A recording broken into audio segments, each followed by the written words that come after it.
Behind these walls is where I found freedom. I spent over 2,000 days in prison learning more about myself in this life than I ever could have thought possible. Just behind these walls, I spent 17,520 hours changing my life. And when I teamed up with Sean, it was to change 1 billion lives for the better. Join us today and level up and become the architect of your greatest life. What is up, everybody? Travis Richey here, part of the Fresh Out family and representing the Convicted Mindset crew. Guys, I am grateful that you've been with us this past month or so on this journey, and you can kind of get a flavor for our content. A lot of what I like to talk about and educate on, and what I have been teaching the guys inside the prisons for the last 10 years, has been focused on financial literacy, business 101, and entrepreneurship. And so you'll be able to kind of get a flavor for what we're talking about as episodes come out. And so if there's anything underneath any of those three umbrellas that interest you guys, or perhaps even a specific question that you might have, feel free to drop it in the comments. It's definitely something that we enjoy, making the type of content that is beneficial to your lives and brings you value. I think that there's so much content on the internet these days that we can kind of feel like we're drinking from a fire hose sometimes, and it's an overwhelming amount of information. So if we can simplify anything, if we can help anybody who is just learning the ropes of financial literacy, or has a friend or a loved one that's incarcerated or formerly incarcerated, and they even might have a question, please reach out to us, drop it in the comments, and let us know how we can be of value to you. That being said, today's episode is the top 5 mistakes that I see solopreneurs making when they're starting a business. Now, this word solopreneur, you're going to hear that quite a bit, and it's my take, and not even just mine. I didn't coin the phrase, I don't own the phrase, but I really enjoy the word, to be honest, because the entrepreneur idea or the entrepreneur lifestyle comes from this idea that, you know, Elon Musk is an entrepreneur, Jeff Bezos is an entrepreneur, and sometimes those guys are so big and so wild and worth so much money that it's hard to really wrap your head around being an entrepreneur. And so when we start out in business, you might have an idea, you might have a good widget, you might have a cool idea that you want to partner with another product to make it even better. You're really a solopreneur.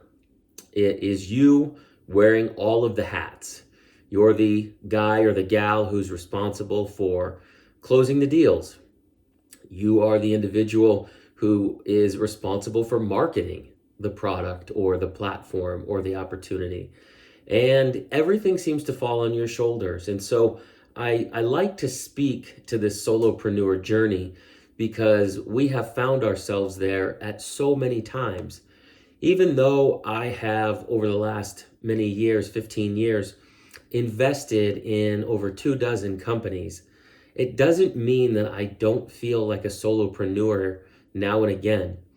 When I start up a new company, when I partner with an individual or a company to start something new, I always feel like the weight of the world is on my shoulders.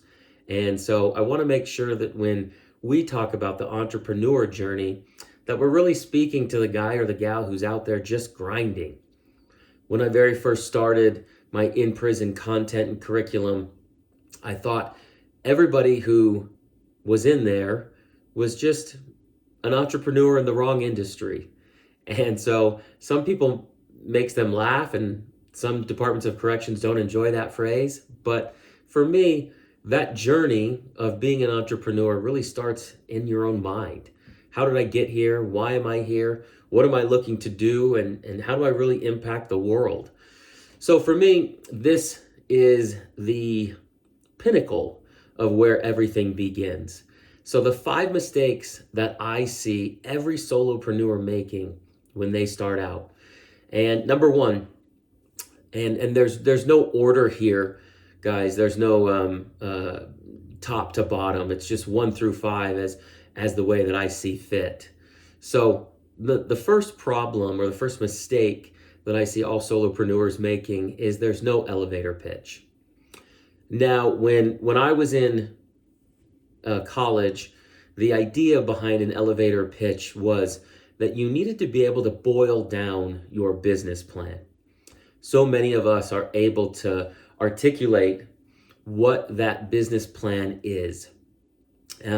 It's usually really drawn out, and we go, okay, I want to build this business in this city or this town, and it looks like this, and it's going to be called that. And so we kind of get into these abstract ideas, and we get into the weeds.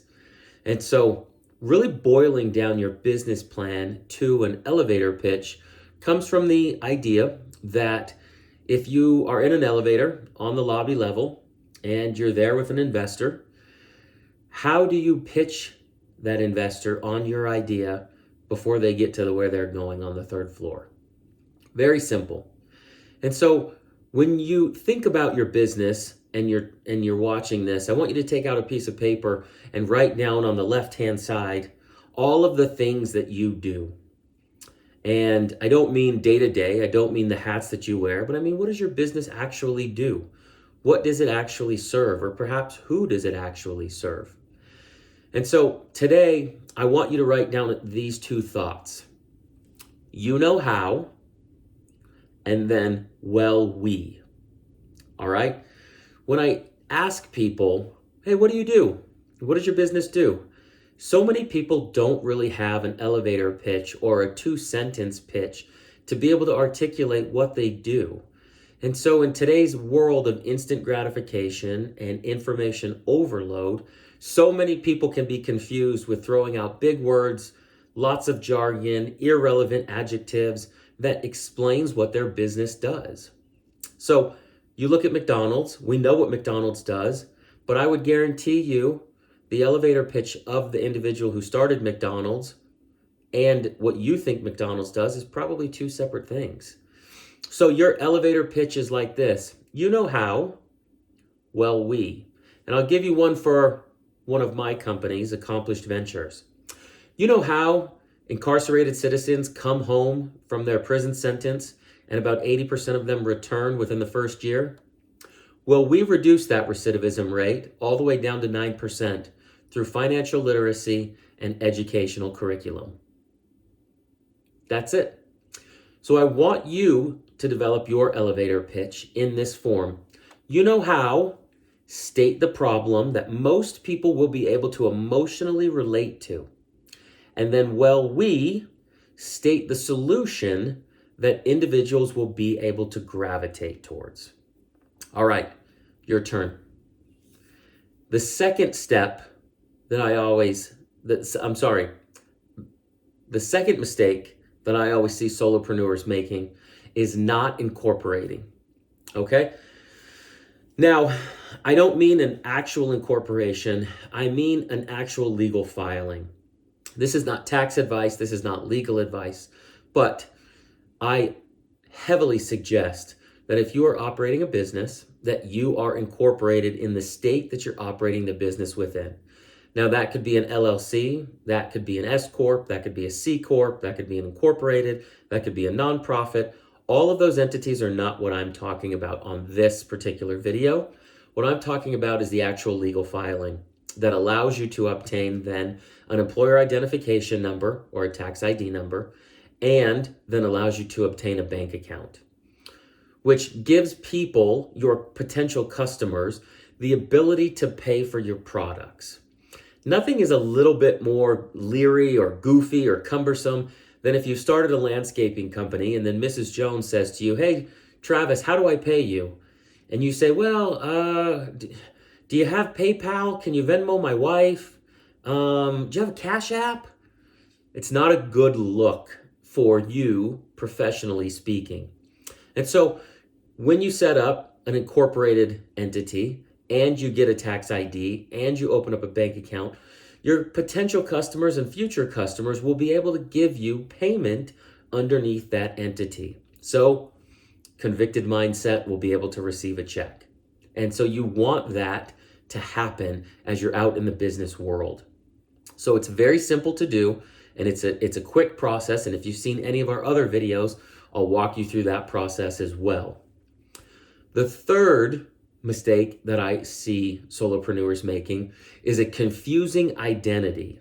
All right? A confusing identity is simply this. All of us on a daily basis see the Amazon trucks roaming around town or the Amazon vans. And underneath the Amazon name is the Amazon smile logo. You see that in your mind if you close your eyes. Nike is another example. You see a Nike shoe, what's the first thing you think of? That swoosh. Pizza Hut is another example. Pizza Hut always has that red pizza brick oven. It has a red roof. It always is the same in terms of a brand identity. So if you walked into a Pizza Hut or if you saw an Amazon truck and it didn't meet your congruency, you would think this was a little bit odd. And so I'm telling you that because your identity as a business, whether it's a solopreneur, an entrepreneur, or a major corporation or soon to be major corporation that we're all going to be at, it needs to have a congruent identity. So very simply, your social media channels, your YouTube, your Twitter, LinkedIn, Facebook, TikTok, Instagram, they all need to have a congruent name. So if you have picked Convicted Mindset, you need to have a Convicted Mindset YouTube, a Convicted Mindset Instagram, a Convicted Mindset Facebook, right? And each of those photos that are on those social profiles need to be congruent for your business. If you've just come into a new business in a new town and you're the new pool company, you want to be able to look up convicted pools. And when they look up convicted pools, it needs to have the same individual, the same color truck, the same logo across all social platforms, Google included. When you're talking about a Google profile, everybody is on their phone. So you're looking to be top of the list. And so when your Google profile matches all your other social profiles, it will start to aggregate properly on social engines. Keep that in mind with your domain name as well, okay? Your domain name is so specific to your business. And in today's world, it's so difficult for a lot of us to really grab a domain name that is our exact name. You can go to GoDaddy.com and you can type in all of the potential domain names that you would buy for your business. And a lot of them are just taken already. It's a business of purchasing and selling domain names. And so that can be probably one of the most difficult tasks. And so what I suggest to you is make sure that when you are choosing a domain name, you don't just settle on something because it was the only thing left. Somebody suggested a domain name to me the other day called Solo-preneur Success. And although that sounds good as it rolls off the tongue, you can't spell it. I asked all 6 people in the room to put it on a piece of paper and hold it up for me on how you spell it. And 5 out of 6 of them were actually wrong. Is it U before the E or the E before the U? Is there 3 E's? You get really confused. And so when your customer is typing in your domain name, keep that in mind. That also goes for your email profile. So many solopreneurs and entrepreneurs are still in the dark ages and giving people out a Yahoo or an AOL email account that's just way too long and isn't professional.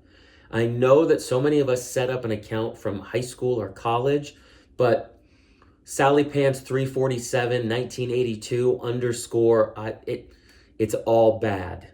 And so make sure, even if you're going with a Gmail email, make sure that you set up a Gmail that is as close to your social identity as possible.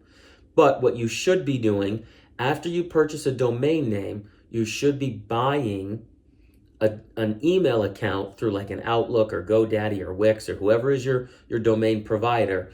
They will have email solutions. You can buy an email account through them to where you can put Travis at, and it will allow people to email you professionally. The fourth mistake that I see most solopreneurs making is expectations. This is so critical. I say this in the kindest way possible.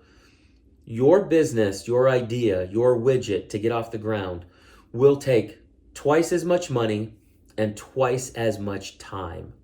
And I don't say that to discourage you. I say that so that you have clear expectations of what to expect from this endeavor. It will always take twice as much money. And if it doesn't, hallelujah, go to Vegas. But if it does, you're prepared for it. What I see too many people doing on their capital expectation or their balance sheets, or when they're looking to raise money or to set aside how much money they need to save to start something, is they back themselves into a number that's superficial or artificial. And here's what I mean by that. If you say to yourself, this business is going to cost $25,000, okay? And then you start to back in the costs from there, and you find yourself saying, marketing, $3,000. Door-to-door advertising, $1,000. Anything that has 3 zeros after a comma better be in my bank account, not coming out of my bank account. The reason I say that is because I've never had a marketing budget that ended in 3 zeros. It was always a $6,482.19 for the month. So keep that in mind when it's money. It will take twice as much money. And time, we live in an uncertain society that isn't likely to become any more certain in the near future. Supply chain is a real thing. Supply chain hiccups are a real thing. And so for you to have expectations that this business could take twice as long, it's good for you to reverse engineer that. If you're thinking of, let's say, quitting your job or leaving your job so that you can focus on this business, make sure that you budget in twice as much time. And if you're looking to bring on investors for capital, always make sure you budget twice as much money and twice as much time. And the fifth and the last mistake that I always see solopreneurs and entrepreneurs making is an in-depth market analysis. This is the place, this is the form that you should go in depth on, okay? A market analysis can simply be put into a SWOT, S-W-O-T. I'm gonna put it on the screen so that you can see it, and I will also figure out a way to get you guys a SWOT analysis worksheet. Also, you can Google SWOT analysis, S-W-O-T in caps. A SWOT analysis is the strengths, weaknesses, opportunities, and threats of your potential business or widget or product, okay? When you really dive into a SWOT analysis, you can see the strengths that you currently have, the weaknesses that are potentially happening around you, the opportunities that will come in the marketplace if you're really diving in, and the potential threats that could also hinder your future performance. You want to dive into things like, what happens if supply chain is a real issue and I can't get my product from overseas?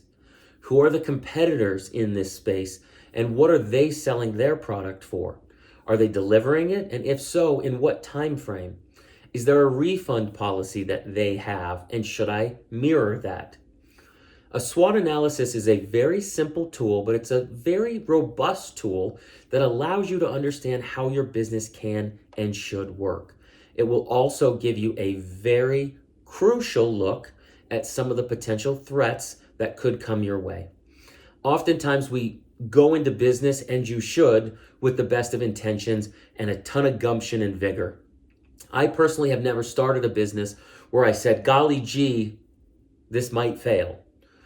We understand that failure is part of the success ingredients, so we're not worried about the failure, but I'm sure as heck not walking into this thinking about failure. But I am walking into this as armed as possible with the SWOT expectations. If a competitor comes out of left field and takes a portion of my revenues or market share, I'm going to be upset at myself that I wasn't prepared for that. So a SWOT analysis can walk you through all of the understandings that could potentially help or hinder your business. Those are the 5 mistakes most commonly that I see all of the solopreneurs and entrepreneurs making when they start a business. I hope this has been helpful for you. If you'd like any sort of a deep dive into any of these topics, feel free to reach out at convictedmindset.com. Drop me a line there, and I'd be more than happy to go in depth with you. I'll send you my calendar link. We could jump on a phone call. And most importantly, make sure that you go after this with the freaking understanding that you only have one life to live, okay? I am a huge proponent and an advocate of starting businesses. I am a huge believer that you should always support the local guy. I find it unnerving that so many of us are so willing to go to a bigger competitor than we are to support a smaller neighborhood mom and pop or even our friends. And so the entrepreneur that steps out of his or her comfort zone, the solopreneur that wears all of the hats at night, when you take on the responsibilities and all of the risk, you get to savor in all of the reward. And that's what I love the most. I'm grateful that you have been here with us. If there's any questions, drop them below in the comments. If there's anything that we can give you a deeper understanding of, hit us up at convictedmindset.com and we'll see you at the top. Welcome to Convicted Mindset. I'm your co-founder and co-host, Travis Richey. And I'm Michael Crane. And we're here to make sure that you have the tips and the tricks and the resources necessary to lead the greatest life possible. We realized with our time spent incarcerated that some of the worst prisons in America were not made of concrete and steel, but were rather the limiting beliefs and the self-doubt and the mindset that didn't serve you to be the best human possible. We want to take all of the strategies and learning lessons that we uncovered in our time of incarceration and bring those resources to people who feel stuck in their life right now. We've developed 4 pillars of self-mastery that cover mental, physical, spiritual, and financial well-being to give you access to that information so that you can apply it to your life. We've created a Convicted Mindset coaching program to literally walk you through those steps and give you 52 weeks of accountability and support so you can break through any limiting beliefs you have or stuck points in your life right now and really start creating that life 2.0 that you've dreamt of. What we realized that while we were incarcerated was that access to real life-changing skills was scarce. And so what we want to make sure that we're giving to you are tangible step-by-step resources that help you physically, emotionally, spiritually, and financially to take you from where you are to where you know you deserve to be.